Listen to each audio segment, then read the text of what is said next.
Other than the fact that this is much shorter, we're talking less than 120 pages here compared to over 1,500, what got you there?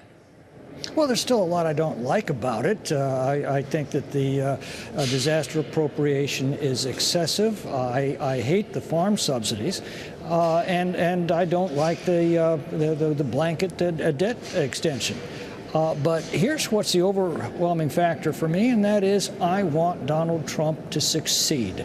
He believes that this is necessary in order to set up his administration. It's outset for success, and that weighs very heavily in my calculations. Well, and certainly the president-elect had been advocating for either a lifting of the debt ceiling or suspending it entirely before he lifts office. Even if you are willing to vote for this to help his future success, Congressman, how many of your colleagues do you think might not be able to swallow this particular measure? And I guess the following question after that is how many Democrats would need to sign on?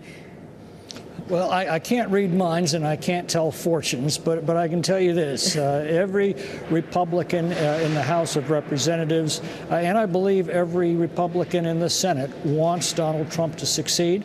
I believe that is going to carry the day, either through a suspension vote tonight if Democrats join us, or through a rules vote tomorrow if they don't. Well, as you talk about the success that you would like to see unimpeded for Donald Trump, do you see Elon Musk as playing a role potentially in disrupting that? It seemed to a lot of us yesterday as though Elon Musk was getting ahead of the president-elect with his pushback against this measure. What role should he be playing in this when he is not a democratically elected representative like you are? Well, Elon Musk and Vivek Ramaswamy and the entire DOGE team carries enormous credibility when it comes to cutting excess spending. They have no official role, but their influence is enormous, and they give credibility to the president-elect when he says that by raising the debt limit over the next 2 years, we're giving him the time to put in the reforms that are necessary to put us back on a course to fiscal responsibility. So I think Musk and Ramaswamy and the DOGE team give the president enormous credibility in asking for passage of this bill today. Well, as we consider their objectives in the incoming administration, we do know legislatively the president-elect would like to see a lot done, including border and energy measures and, of course, ultimately a massive tax reform package. As you well know, sir, I'm sure there is conversation as to whether or not it should be 2 budget reconciliation packages or 1 big one. Just given the difficulty with which keeping the government open past tomorrow at midnight has proven to be, how confident are you that you could get through 2 reconciliation packages early in Trump's term when your majority that you are part of is going to be even smaller than it is now? Well, the reconciliation process is a brilliant system that can bring spending in line with revenue when it's used properly. And that is that both houses have to agree to a budget resolution with top-line numbers on both the discretionary and the mandatory side. The appropriators are bound by the discretionary numbers. The individual committees are then sent reconciliation instructions to change the laws in order to bring mandatory spending into line. It hasn't been used that way for 30 years, but it's there as a very important tool. And as far as getting a consensus around those numbers, that requires what this whole building is about. Deliberation, coming together, talking these issues out, sitting in the same room and yelling at each other until we come to a common conclusion. That's the whole essence of the legislative process. And I always have had great confidence in that when it's used properly, when it's used as it was designed.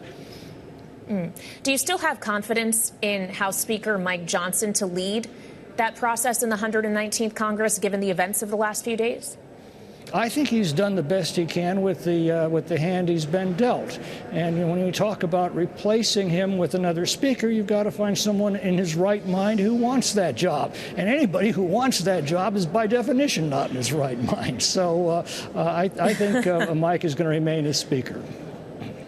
But do you think it could take multiple rounds of voting to get him there in January, like we saw with his predecessor, Kevin McCarthy? Again, sadly, I was born without the powers of prophecy. I can't answer that question. Ask me the day after it happens. Well, fair enough, sir. Hopefully you can answer this next one, as you are chair of the subcommittee on immigration, integrity, security, and enforcement in the House Judiciary Committee. And we also know that among one of the first things Donald Trump would like to address is immigration, as he's promised mass deportations, which, as we all also are aware, could be a very expensive endeavor and difficult to pull off. From your perch, do you have any concerns about the way in which this may be conducted, or if it can be done as expediently as the president-elect would like? No, it's a very simple matter of actually enforcing the laws. If we're not going to enforce our immigration laws, we have no immigration laws. If we have no immigration laws, we have no border. And if we have no border, we have no country. This nation has suffered the worst illegal mass migration in recorded history. Very few nations that I'm aware of down through history have survived such an event as we are now in. I met with Tom Homan and a number of other members of the House today, and he is absolutely dedicated to enforcing the law.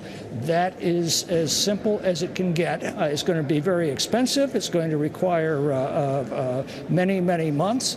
But I believe that it has to happen if we're going to restore the integrity of our nation's borders and our nation's sovereignty. Congressman, before we let you go, and I don't want to ask you to be a prophet again, but does your gut instinct tell you this new continuing resolution can pass on the first try if it does indeed come to a vote this evening, or will it have to go through the Rules Committee? Well, again, it'll be taken up this evening on a suspension vote. That requires 2/3 of those present and voting. If it fails on that, then it will be presented to the House tomorrow under a rule, which requires a simple majority vote.